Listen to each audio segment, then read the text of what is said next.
আপনি যদি আঙুল কেটে ফেলেন তাহলে আপনার কাছে কয়েকটি প্রাথমিক চিকিৎসার উপায় থাকে। আপনি চাইলে মোটা গজ দিয়ে পেঁচিয়ে নিতে পারেন অথবা একটি নমনীয় আঠালো ব্যান্ডেজ ব্যবহার করতে পারেন। কিন্তু বেশিরভাগ মানুষই ব্যান্ডেজ ব্যবহার করে আর গজ রেখে দেয় হ্যালোউইনে মমি সাজার জন্য।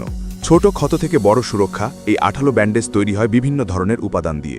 এর মধ্যে সবচেয়ে গুরুত্বপূর্ণ অংশ হল একটি বিশেষ কাপড় যাকে ইটিএস বলা হয়। এই কাপড়টি একদিকে ইলাস্টিক, অর্থাৎ এটি শুধু একদিকে টানলে প্রসারিত হয়। এই কাপড়ই পরে ব্যান্ডেজের আঠালো অংশ হিসাবে কাজ করে। প্রায় ৬,০০০ ফুট লম্বা একটি কাপড়ের রোল থেকে প্রায় ১৮ লাখ ছোট ব্যান্ডেজ অথবা ৩ লাখ বড় ব্যান্ডেজ তৈরি করা যায়। প্রথমেই কাপড়ের এক পাশে পাতলা আঠা লাগানো হয়। এরপর এটি একটি ওভেনে প্রায় ১২০ ডিগ্রি তাপমাত্রায় গরম করা হয়।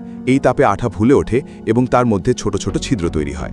এরপর এই কাপড় আবার রোল করে প্রায় ১,০০০ ফুট দৈর্ঘ্যের অংশে কাটা হয়।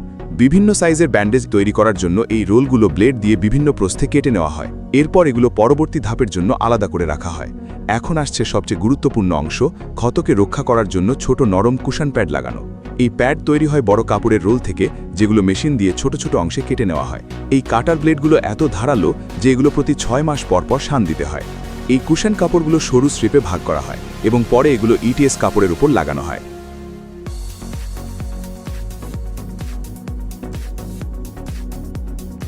এরপর সব অংশ একত্র করে মেশিনের মাধ্যমে ব্যান্ডেজ তৈরি হয়।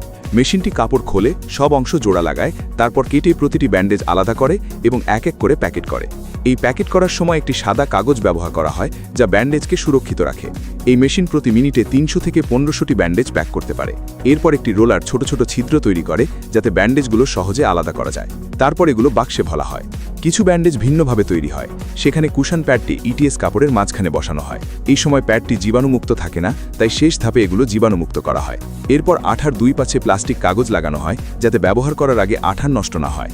একটি রোবটিক হাত এই ব্যান্ডেজগুলো তুলে নিয়ে দুটি কাগজের মধ্যে রেখে মোড়ানো করে। এই মোড়ানোর প্রক্রিয়া অত্যন্ত দ্রুত, প্রায় ৩,০০০টি ব্যান্ডেজ প্রতি মিনিটে প্যাক করা যায়। এরপর কিছু ব্যান্ডেজে ছোট ছোট ছিদ্র করা হয় যাতে বাতাস চলাচল করতে পারে এবং ক্ষত দ্রুত শুকায়। সব শেষে ব্যান্ডেজগুলো জীবাণুমুক্ত করা হয়, একসাথে প্রায় ১০,০০০টি করে। তারপর সেগুলো গোনা হয় এবং প্যাকেট করে বাজারে পাঠানো হয়। এই পুরো প্রক্রিয়া একটি বড় ফ্যাক্টরি বছরে প্রায় ৪ বিলিয়ন ব্যান্ডেজ তৈরি করতে পারে এবং ৬৫ ধরনের মডেল বানায়। এই পর্দার আড়ালের গল্প যদি আপনার ভালো লেগে থাকে তাহলে সাবস্ক্রাইব করতে ভুলবেন না, কারণ সামনে আরও অনেক সাধারণ জিনিসের অসাধারণ গল্প নিয়ে আমরা আবার ফিরে আসব। সে পর্যন্ত ভালো থাকুন, সুস্থ থাকুন।